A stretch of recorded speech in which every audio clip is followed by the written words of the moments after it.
Hey everybody, it's Kayla Butler, and I wanted to do this video to tell you guys about my Airbnb experience. I am a little bit over a month and a half into my very first Airbnb. I am a real estate broker and an investor as well. This is my very first time ever doing an Airbnb, so I will show you in another clip of what the property looks like.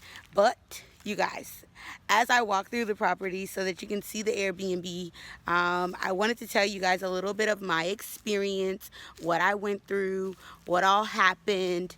I booked probably 9 guests in the matter of a month and a half, and they only stayed on the weekends. I only had one guest that actually stayed during the week, but it was a really interesting journey, so I just kind of wanted to share it with you guys, a little bit of what I went through. Okay, you guys, so now that you've seen a video of the outside of my Airbnb, I wanted to give you guys a tour of the inside. Right now I'm standing on the side door that leads into the kitchen, and I kind of just wanted to let you guys see what I did to make my guests comfortable.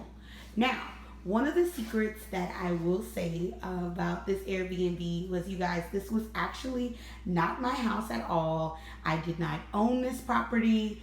I did not rent it out. One of the best things that I was able to do is, because I am a real estate broker, I was able to talk one of my sellers into allowing me to use their property to test out Airbnb. So I will flip it around so you can see the kitchen from this angle. And one of the things that I provided for the guests while they stayed was a coffee maker, some mugs. There's some pots and pans underneath the cabinet.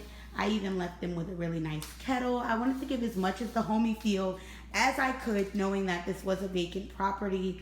Over there on the counter, you'll see my snack bowl.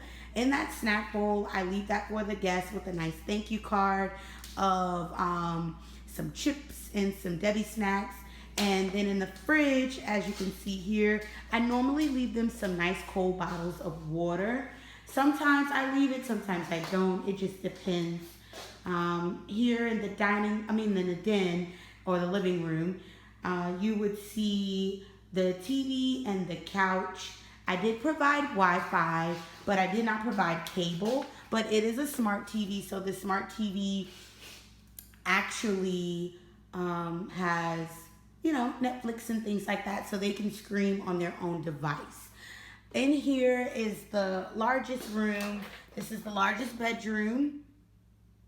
So I tried to make it as comfortable as I could. Some nice comfy pillows, sheets, and then you walk down the hallway to the second bedroom. This was a 3-bedroom, 1-bath house that I'm selling and doing the Airbnb on. So, and here is the third bedroom. I kind of did them all the same, but the first room that I showed you is the biggest room. And then here is the 1 bathroom that all the guests would share with the tub and shower combo. And then also for the guests that wanted to stay, I left them with some balls that you drop in your bath water. I can't think off the top of my head right now what they're called, but I left those. And then I left them with some cotton balls, some Q-Squabs, some hand soap. I left them with a lot of towels and washcloths because I know that I like to wash and use more than one rag at a time. So I wanted to make sure they had as many towels and washcloths as they needed. So this is just some of the things that I did to make my Airbnb comfortable, knowing that it was a vacant house that is actually being put up for sale. So that's just some of the things that I did. Any of you that are looking to do Airbnb, I definitely say jump in. It is definitely worth it. It's just that you're going to experience a lot of different things, a lot of different people coming in. But for the most part, during this process, most of the guests that I had were really respectful of my space, and they took pretty good care of the property, as you can see. But definitely, if you're looking to do Airbnb, I say go for it. So you guys, during this Airbnb experience and renting out my first one, it wasn't as bad or as stressful as I thought it was going to be. I did have one crazy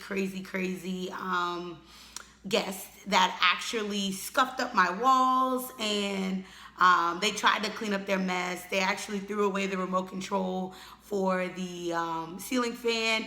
They also kind of smoked out my property. I do have like a no smoking rule, but they did end up smoking out my property with weed. They were the only guests that I had that stayed for an entire week.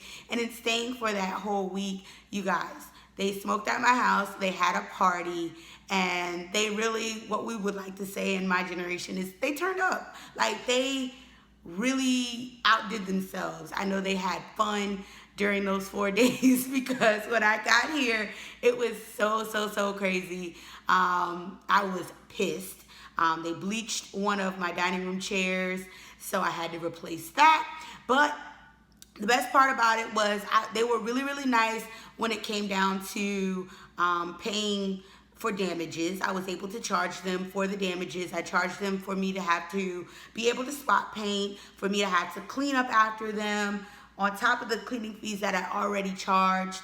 And then I also had to charge them for the missing remote, the chair, like I said, and just getting the weed smell out of the property, which took me a good little bit.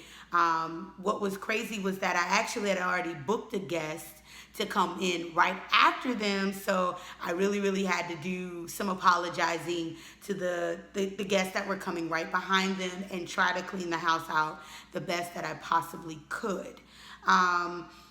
This experience wasn't hard at all. It's really easy. It's like how we list the property up on the MLS for sale, but instead they're actually booking the house to sleep in it for a few days. So the Airbnb website made it really easy.